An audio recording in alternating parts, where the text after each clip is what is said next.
de esto lo que estoy hablando ahora? Gracias. Sí, eso hay un peligro. Bueno, pues hoy continuamos el estudio, ¿verdad? El estudio bíblico que hemos estado llevando por la última semana. ¿Alguien se acuerda qué libro estuvimos estudiando la semana pasada? ¿Cuál? Bueno, en el estudio de los martes estábamos estudiando Nehemías, pero en el de aquí de los viernes. Bueno, puede ser. Estuvimos estudiando. Sí, estaba Sansón, pero el libro era el de los jueces. La primera de Sansón, no, pues estuvimos estudiando el libro de los jueces y estuvimos hablando específicamente del caso de Sansón. No lo voy a traer al caso otra vez porque ya ustedes lo escucharon. Y hoy vamos a estar estudiando dos libros, porque los dos libros son, ¿verdad?, Primera y Segunda de Samuel. El tema está relacionado, así que vamos a estar poniendo dos libros hoy el día de hoy. Primera y Segunda de Samuel se escribe, obviamente, luego que termina el tiempo de los jueces. De hecho, el libro comienza hablando del último juez y profeta que hubo para ese tiempo, que fue el profeta Samuel. Y en este libro hay tres personajes principales que vamos a estar hablando un poquito de ellos. El primero es Samuel, obviamente el profeta Samuel, que por eso se llama el libro Primera y Segunda de Samuel. El segundo personaje importante dentro de estos dos libros es Saúl, que se convirtió en el primer rey de Israel. Y el tercer personaje es David, que luego se convirtió también en rey de Israel. Y para que conozcan un poquito acerca del profeta Samuel, por si no habían escuchado de él, la mamá del profeta Samuel se llamaba Ana. Y esta señora, como otros ejemplos que tenemos en la Biblia, ella no podía tener hijos. Y vemos en el primer Samuel, en el primer capítulo, que se trata de Ana sufriendo el hecho de que ella no podía tener hijos. Y nos presenta a Ana clamando y orando para que Dios le diera el privilegio de tener un hijo. Y tanto así de que en ese primer capítulo Ana estaba sufriendo tanto de que fue al templo a orar, y cuando fue al templo a orar, ella estaba orando con su corazón, estaba orando para adentro, pero sus labios se estaban moviendo. Entonces, es de esa veces que usted está hablando y usted estaba pensando algo y quizás sus labios se están moviendo. No te escucho, no es que no estoy hablando. Y Ana nos dice en ese primer capítulo que ella estaba orando, pero estaba orando en su interior, estaba orando en su corazón, pero su boca se estaba moviendo. Entonces el sacerdote Elí, que en ese tiempo era el encargado del templo, la ve que estaba, ¿verdad?, que sus labios se movían, pero que no se escuchaba nada, y el sacerdote pensó que Ana estaba borracha. Y le dice: mujer, avanza y libera ya a tu hijo. O sea, como que está borracha, vamos a botar la borrachera. Prácticamente le dice a él, no señor, no me tengas a mí por mujer borracha, porque estoy afligida en mi corazón y yo estoy orando a Dios en mi corazón. Y él prácticamente le dice: pues perdona, ¿sabes? Dice: perdona, que el Señor te haga según le estás pidiendo, que el Señor te conceda tu bendición. Y luego vemos al final de ese capítulo de que Ana, el Señor le escuchó y quedó embarazada del profeta Samuel. Le puso Samuel, y Samuel significa Dios me oyó, literalmente. Así que ese fue su hijo, y el pacto que Ana hizo con el Señor, con Dios, cuando quedó embarazada es: porque me escuchaste y porque me diste este hijo, yo te lo voy a entregar y te lo voy a dedicar a ti. Y aquí también vemos lo que hablamos acerca de Sansón, que hay un pacto nazareo, que ese niño desde antes de nacer fue dedicado a Dios. Y Ana, una vez el profeta Samuel nació, lo cuidó hasta alrededor de los 3 o 4 años, y en esa edad lo entregó a Elí, que era el sacerdote encargado del templo. Y de los 3 o 4 años en adelante, quien crió a Samuel fue el sacerdote Elí.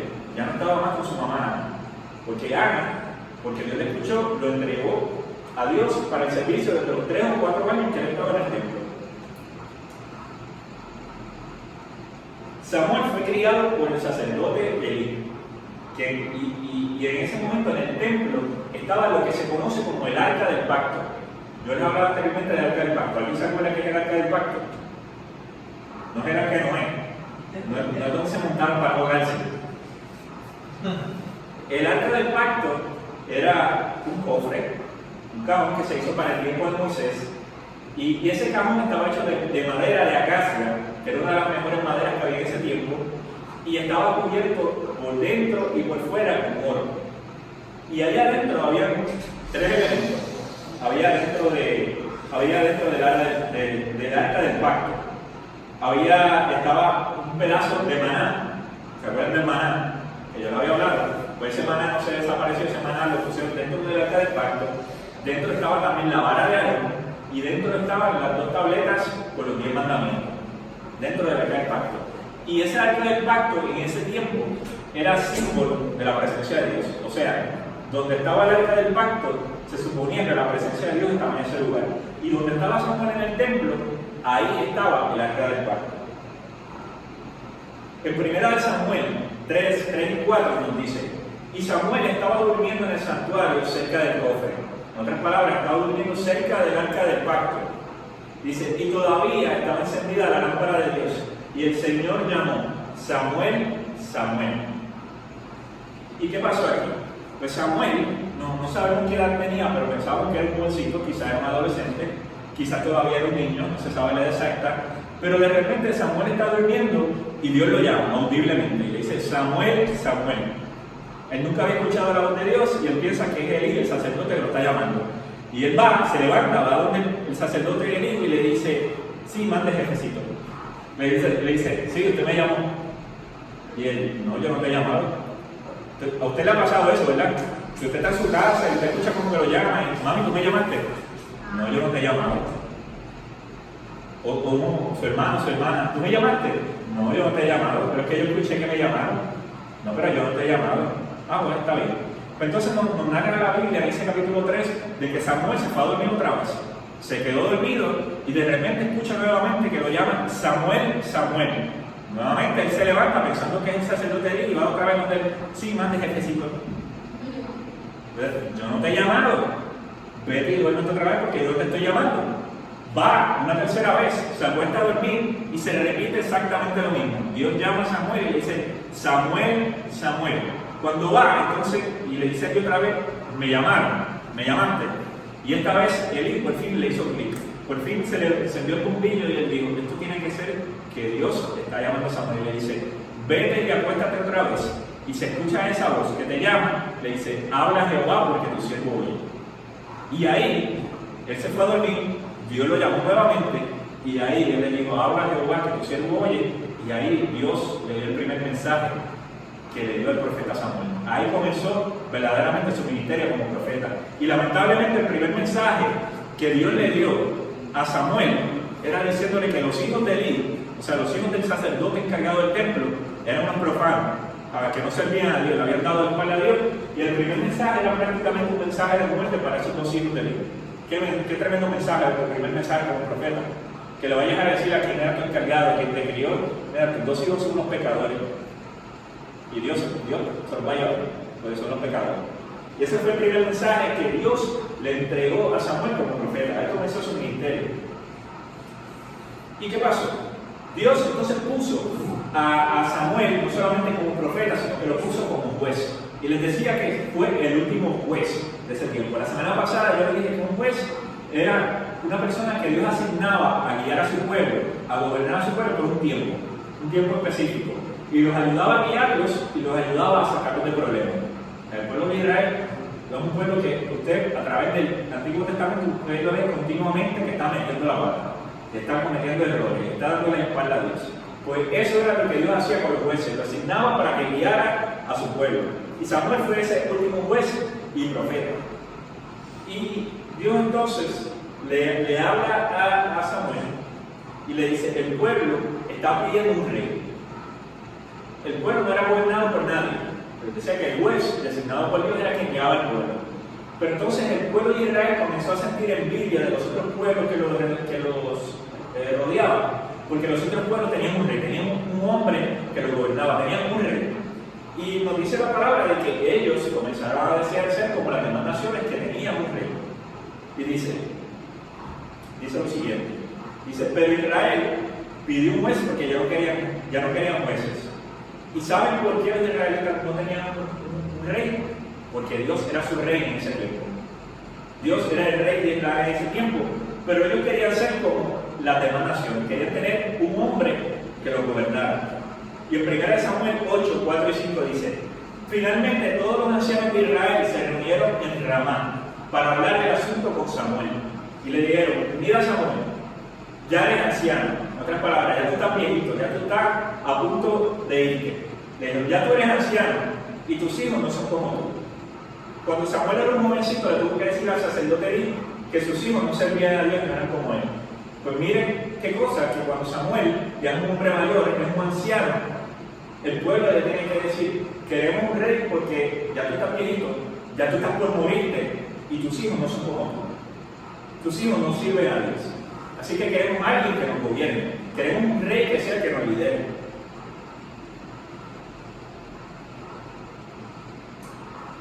Danos un rey para que nos juzgue, así como lo tienen las demás naciones. Y el elegido, ¿quién fue? ¿Quién fue el primer rey de Israel? ¿Alguien sabe quién fue el primer rey de Israel? Una contestación perfecta, pero tienen miedo que les diga: está mal. El primer rey de Israel fue Saúl. Pero yo sabía que Saúl el primer rey fue Saúl. Pero ¿por qué escogieron como rey a Saúl? Escogieron como rey a Saúl porque la Biblia nos describe que tenía las cualidades, tanto físicas como en apariencia, para ser un rey. La Biblia nos dice que era alto, la Biblia nos dice que era puesto, la Biblia nos dice que tenía el look de un rey.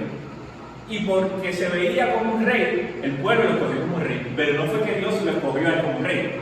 Dios accedió a lo que ellos estaban pidiendo.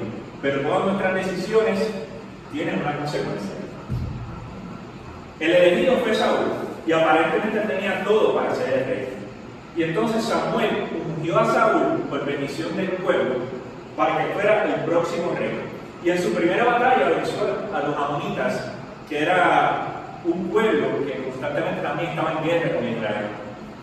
¿Y qué pasó? Este muchacho era humilde cuando comenzó Saúl. Pero cuando comenzó a ganar la guerra, que ganó un par de guerras, como que los ojos se le subieron a la cabeza. ¿Usted ha conocido gente así?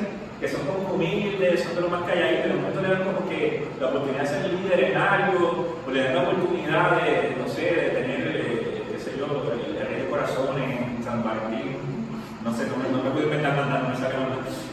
Le dan la oportunidad de servir en algo y de repente lo hace bien, y esa persona que solía ser humilde, ya no está humilde. Hay un dicho que dice que si tú quieres conocer verdaderamente a alguien, dale poder, dale autoridad. Y verdaderamente tú vas a conocer cómo es esa persona. Pues Saúl dejó de ser humilde como era y comenzó a creerse que la victoria que estaba teniendo Israel era por él. Pero en la realidad es que la victoria que tenía siguiendo Israel no era por él, era porque Dios estaba con Israel. No tenía nada que ver con Saúl, porque Saúl estaba al frente del pueblo. Y Saúl comenzó a tomarse autoridades que Dios no le había dado. ¿Y qué hizo Saúl? En ese tiempo, yo también les decía en los pasados libros que estudiamos, que para adorar a Dios se ofrecía un animal, se ofrecía un corderito, se ofrecía una oveja que fuera pura, y se ofrecía un sacrificio a Dios. Pero eso solamente lo podía hacer el sacerdote. Nadie más estaba autorizado a hacer sacrificio. Y Saúl ganó una de las guerras y se suponía que Samuel llegara para que él hiciera el sacrificio de adoración a Dios. Pero Saúl se desesperó porque para él Samuel se estaba tardando y de repente él se tomó la autoridad de él hacer el sacrificio. Y eso era una autoridad que Dios no le había dado y era algo que Dios no lo había enviado a hacer. Y Dios se molestó y Samuel se molestó. Y entonces Dios dijo: voy a desechar a Saúl porque me está haciendo desobediente, porque está haciendo cosas que yo no lo envié a hacer y está tomando autoridades que yo no le di. Así que Dios desechó a Saúl. Primera de Samuel 15, 22, 23. El profeta Samuel, hablando a Saúl, le dice lo siguiente, le dice: pero Samuel respondió: ¿qué es lo que más le agrada al Señor? ¿Tus ofrendas quemadas y sacrificios o que obedezca su voz? Escucha, la obediencia es mejor que el sacrificio y la sumisión es mejor que ofrecer la grasa de los carneros. La rebelión es tan pecaminosa como la hechicería. Ser rebelde lo está pintando como si fuera un hechicero que está adorando a otros dioses, porque se está adorando a él porque está tomando su autoridad que Dios no le había dado por ser rebelde. Yo hace poco, no me acuerdo si fue en la pasada en Jueces o fue la anterior, le decía que la sociedad no trata de ver la rebeldía como si fuera algo cool. Ay, fulano es rebelde, qué cool, se va en contra de la autoridad. Pero aquí mismo está dejando saber que la rebeldía no es cool. Y más si la rebeldía es contra Dios. La rebelión es tan pecaminosa como la hechicería. Y la terquedad tan mala como rendir culto a otros ídolos. Ser terco, Dios dice aquí que es malo. ¿Alguien terco aquí? Nadie diga nada. Así que, por cuanto has rechazado el mandato del Señor, Él te ha rechazado como rey. Qué duro tiene que haber sido eso. Yo no sé si usted pensaría eso, pero que Dios te haya dado una autoridad y que de repente el mismo Dios te diga, te quito la autoridad por desobediente. Te desecho. ¿Qué tú desechas? Tú desechas la basura. Y Dios dice que está desechando a Saúl. O sea, está echando a Saúl a la basura porque lo desobedeció. Y aquí el profeta Samuel nos está diciendo que a quién le agrada más a Dios. ¿Qué es lo más que le agrada a Dios? Yo lo acabo de decir. La obediencia es lo más que le agrada a Dios. No los sacrificios. Ya nosotros no hacemos sacrificios como en ese tiempo, no matamos animales. Porque cuando Jesús murió en la cruz, Él fue el Cordero perfecto, que murió por nuestros pecados. Y ahora tenemos libre acceso a Dios. Pero hacemos otro tipo de sacrificio. Venimos a la iglesia 2 o 3 veces en semana y en nuestro lado vemos como una especie de sacrificio. Visitamos la iglesia, pero fuera de la iglesia quizás no estamos viviendo una vida que agrada a Dios. Servimos a Dios quizás en algún puesto de liderazgo, pero no necesariamente estamos agradando a Dios. Venimos aquí, cantamos las canciones, cantamos los coritos, aplaudimos, damos la ofrenda, pero estamos siendo desobedientes en lo privado. ¿Qué le agrada más a Dios? ¿Esos sacrificios que estamos haciendo? ¿O a Dios le agrada más que nosotros seamos obedientes? De acuerdo a lo que está diciendo el profeta Samuel aquí, Dios prefiere la obediencia a los sacrificios. Pueden venir, si hubiera culto, pueden venir del lunes a domingo, de domingo a sábado, como quieran decirlo, los 7 días. Pero si no estás siendo obediente a Dios, no estás agradando a Dios. Lo estás haciendo en vano. Dios prefiere la obediencia antes que tú hagas cosas para Él. Entonces David es ungido como rey. Una vez más Saúl es rechazado por Dios y Samuel, guiado por Dios, unge al más pequeño de la casa de Isaí, David. Y hemos escuchado montones de veces, porque esto es uno de los versículos más predicados quizás en todas las iglesias, en todos lados. Cuando Dios escoge a David. Y vemos que el profeta Samuel, David tenía 6 hermanos. Y los 6 hermanos tenían el look también de rey. Eran todos altos, eran todos hombres de guerra, hombres de ejército, se veían bien físicamente. Y cuando el profeta, hombre de Dios, hombre guiado por Dios, los vio por la apariencia física, desde el primero dijo, este tiene que ser el que Dios escogió. Y Dios le dijo, ese no es. No miren la apariencia, porque yo miro el corazón. Y vino el próximo, y Samuel dijo, pues entonces este tiene que ser. Y Dios le dijo, ese no es tampoco. No mire su apariencia, porque yo miro el corazón. Y así ya estuvo el profeta de Dios por 6 hermanos, hasta que no había más nadie. Y le dice a Isaí, ven acá, ¿tú no tienes más hijos? ¿Tú tienes algún otro hijo? Porque Dios no ha escogido a ninguno de estos que está aquí. Y el papá de David, Isaí, tenía tan lejos en su mente a David. O sea, no lo había valorado de esa manera, porque era el más joven y estaba en el campo y no era de guerra. Y la Biblia nos dice que era pequeña estatura, cuando los demás hermanos eran grandes. Y de repente Isaí dice, un hijo. Ah, sí, yo tengo un hijo, el más pequeño está en el campo. Le dice, pues búscalo. Mándalo a buscar porque no nos vamos a sentar a comer hasta que llegue. Y el escogido, el rechazado por los demás, el que no tenía la apariencia física, ese fue el que Dios escogió para ser el próximo rey de Israel.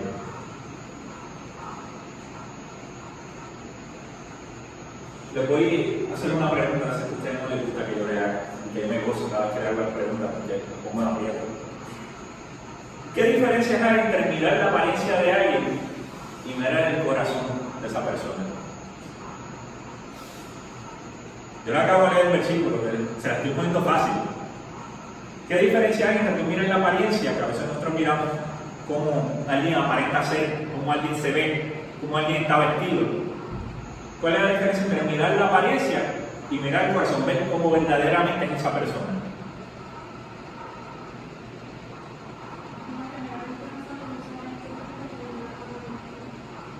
El corazón es mucho más importante que mirar la apariencia, porque una apariencia te puede engañar. Por ponerlo así, ¿verdad? Lamentablemente, esto todavía queda algo de esto, no tanto como antes, pero hace unos años atrás era algo bien común en las iglesias, de que por tu apariencia, como tú te vestías, creían que era tu santidad. Los hombres vestían de gabán y corbata, y eso los hacía santos. Nada más lejos de la realidad. Porque yo trabajaba con un montón de ejecutivos que vestían de gabán y corbata y más perdidos no podían estar. Saludos a todos ustedes que me están mirando de la cámara. Una apariencia física, que tú estés vestido de gabán, de corbata, que estés bien arreglado, bien afeitadito, bien peinado, eso no te hace ni santo delante de Dios, porque nada tiene que ver tu apariencia física con tu santidad. Tú puedes estar normal como están aquí. Están ustedes que están en pantalones cortos. Yo no tengo pantalones cortos porque tengo la pierna muy flaca, ¿verdad? Y no se me va a ver. Pueden estar en pantalones cortos y pueden venir a alguien y se les para los ustedes de gabán, de corbata, con una apariencia, y Dios va a mirar tu corazón, que sabe que tú eres un hijo de Él por encima del que está bien vestido.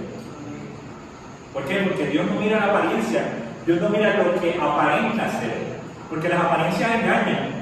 Y tú puedes decir muchas palabras que se escuchen bien, porque mire que hay mucha gente dentro de la iglesia que se ven, que saben decir lo correcto, saben el lenguaje religioso, saben el lenguaje de iglesia, saben lo correcto para decir, para que se escuche bien y diga, wow, ese es un siervo, una sierva de Dios.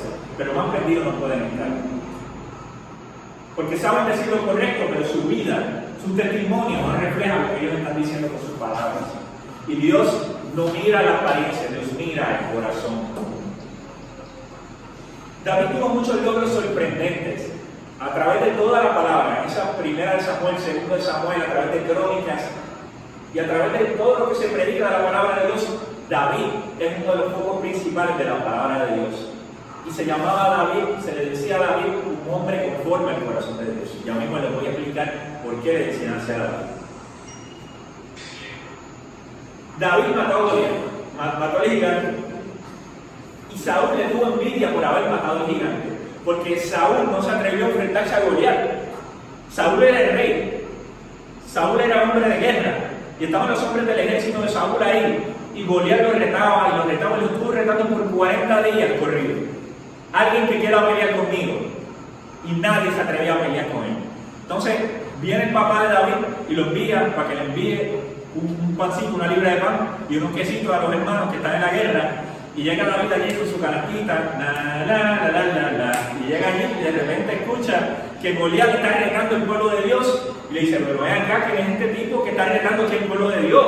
Porque nadie de ustedes se les ha enfrentado, y nadie sabía qué decirle. Y sale el hermano mayor de David y le dice, mira, tú estás aquí porque tú eres un presentado.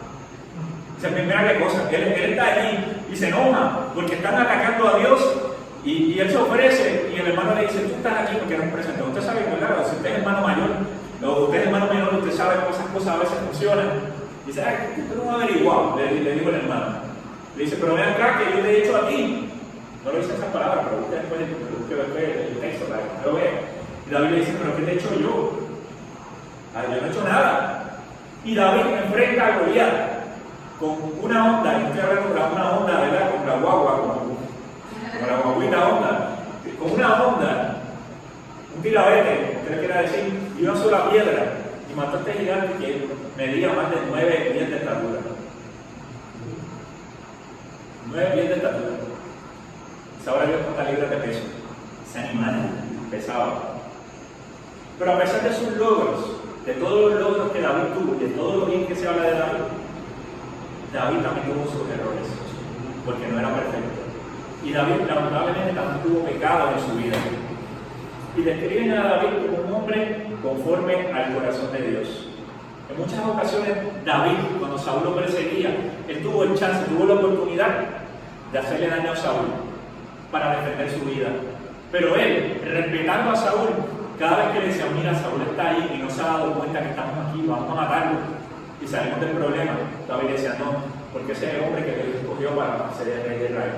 Y hasta que no me toque mi turno, ese es el hombre de Dios.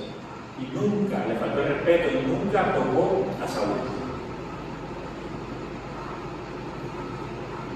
Dios tuvo tratos con David. Dios procesó a David. Los procesos son importantes porque nos preparan para la encomienda que tenemos que hacer. A veces a nosotros no nos gustan los procesos, a nosotros nos gustan las cosas rápidas, a nosotros nos gustan las cosas que nos digan que si tú vas a ser el presidente de la clase graduanda, que no haya elecciones, que te digan tú eres el presidente o la presidenta y ya. No nos gusta pasar trabajo. Si te llaman, ¿verdad?, para un trabajo, a ti no te gustaría hacer entrevistas, te gustaría que te dieran el trabajo y ya. Y comenzar a cobrar y ya salimos de eso. Pero hay procesos que tenemos que pasar en la vida. Y cuando Dios nos llama, cuando Dios nos habla y nos dice que tiene un propósito para nuestra vida, que nos quiere usar de esta o de esta otra manera, eso generalmente no comienza inmediatamente, porque Dios nos procesa, porque Dios va trabajando con nosotros y un proceso nos prepara hacia un destino final. Un proceso nos prepara para lo que Dios tiene para nosotros. ¿Qué es un proceso? Proceso en la palabra original tiene que ver con progreso. Esa no la sabía. Proceso tiene que ver con progreso. ¿Y qué es progreso? Progreso es ir hacia adelante. Progreso es avanzar. Progreso es crecer. Son una serie de actos o acciones que se realizan en cierto orden, ¿verdad? Estoy hablando obviamente de una definición del diccionario, que se hacen en cierto orden y que te llevan a un punto final o a una meta. Así que el proceso de Dios, poco a poco, en algún momento nos va a llevar hacia un destino final que es donde Él quiere que nosotros estemos. El proceso nos prepara para una meta o para un propósito. Ustedes están en una etapa de sus vidas donde quizás saben lo que quieren, algunos. Quizás otros todavía no saben lo que quieren. Y les estoy hablando en cuanto a su carrera, en cuanto a sus estudios, en cuanto a cómo ustedes quisieran servir a Dios. Quizás algunos saben, quizás algunos todavía no saben. Pero es necesario que ustedes se enfoquen en su formación y en su preparación. Porque las cosas no suceden de la noche a la mañana. Las cosas suceden en un proceso, en un desarrollo, en una madurez poco a poco. Y a veces queremos cosas de golpe que no estamos preparados para recibir. En sus edades, en vez de frustrarse, en vez de enojarse por las cosas que todavía no han sucedido, usted debería enfocarse en prepararse para lo que viene en un futuro. Porque a ustedes les queda toda una vida por delante. A ustedes les quedan muchísimos años de vida, ¿verdad? Por el favor de Dios, toda una vida por delante. A mí también, porque yo lo que tengo son 2 o 3 años, ¿verdad?, más que ustedes, también yo soy jovencito. Pero a ustedes les queda todavía mucho más que a mí. Y déjenme decirles, va a llegar la frustración, porque la frustración es parte de la vida, porque no todo siempre nos va a salir como nosotros queremos. Y van a haber momentos en que la frustración va a llegar y ustedes van a tener que aprender a bregar con la frustración. Porque si no aprenden a bregar con la frustración, cuando llegue se van a querer quitar. Cuando llegue no van a querer seguir hacia adelante. Pero tienen que aprender a bregar con la frustración. Porque la frustración en el área de los estudios, en la vida, en el área del ministerio, la frustración va a llegar. Pero es necesario que a pesar de la frustración, ustedes sigan adelante. Que no dejen que la frustración los haga quitarse, que no dejen que la frustración los haga detenerse, no permitan ni tan siquiera que los atrase. A pesar de la frustración, hay que seguir hacia adelante. Tienen que aprovechar las oportunidades que se les presentan para servir.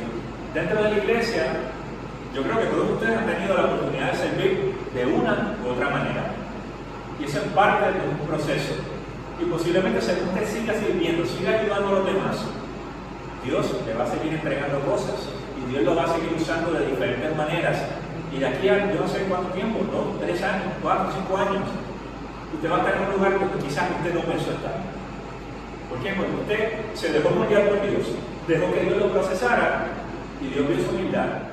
Y Dios vio que usted se dejó procesar y Dios lo va a poner en un lugar que quizás usted no pensó que iba a estar. Saúl, ¿tuvo algún proceso? David tuvo un proceso. Saúl, ¿tuvo algún proceso antes de ser rey?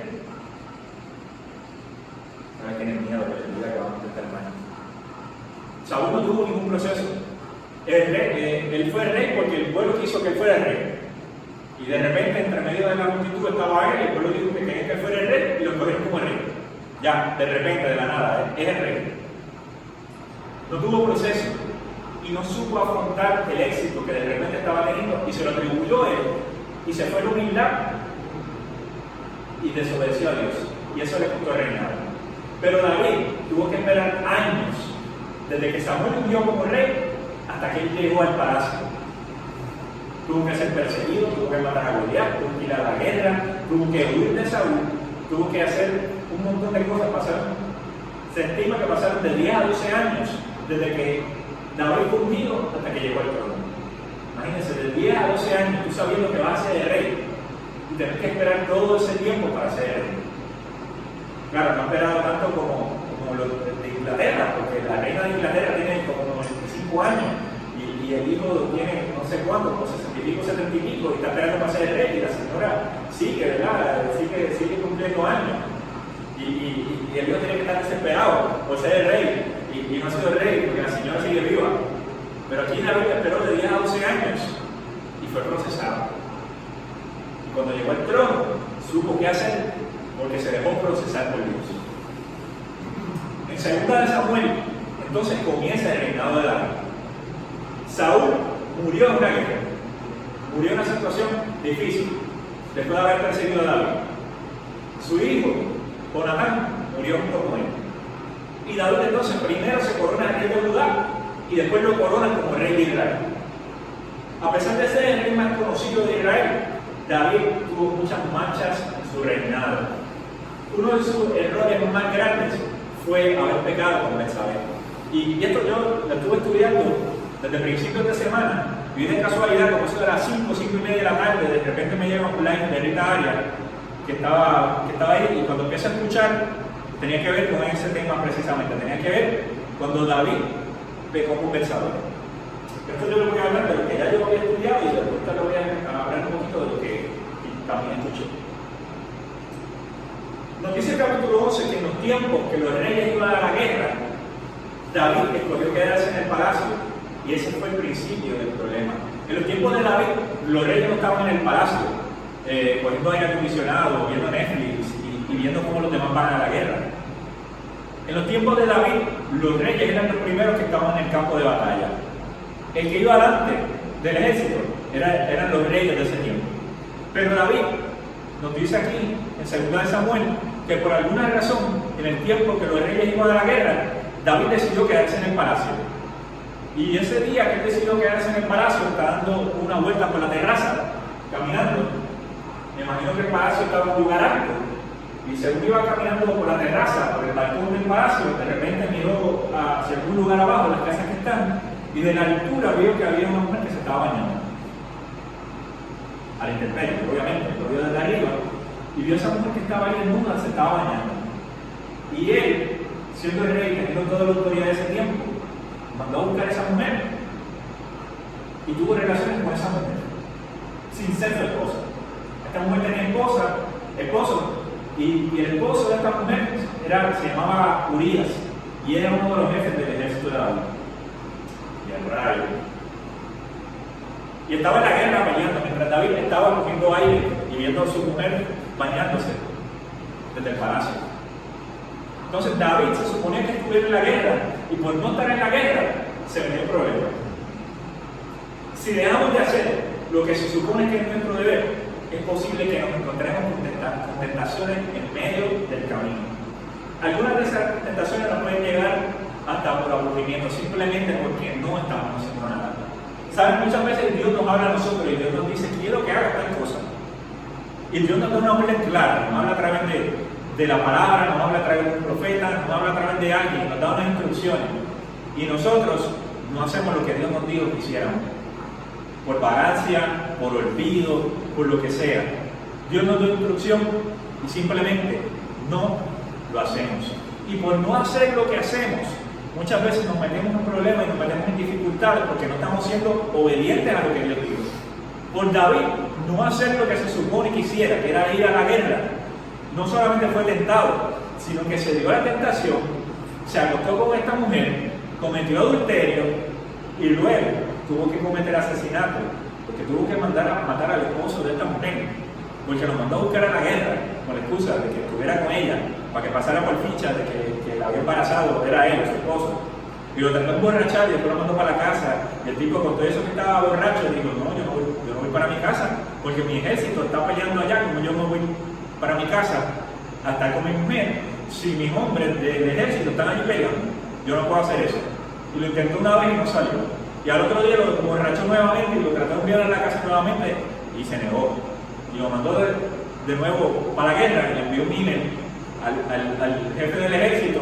Le decía: ponme a Uría al frente del ejército. Cuando esté al frente, que la guerra esté más fuerte, dile al ejército que se retire y déjelo solo. El rey David, el hombre conforme al corazón de Dios, por no hacer lo que se suponía que hiciera, no solamente fue tentado, pecó una vez, cometió adulterio, embarazó a esta mujer y ahora está mandando a cometer asesinato por no hacer lo que se suponía que hiciera.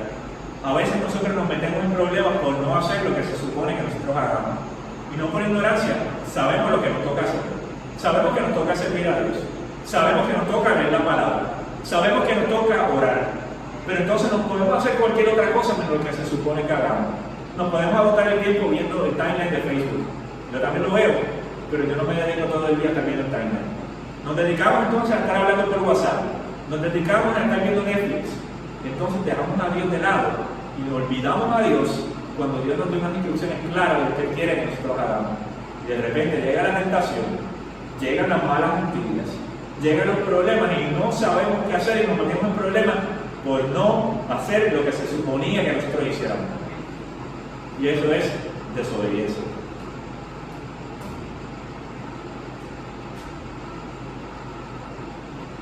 Como siempre, nuestras decisiones tienen consecuencias.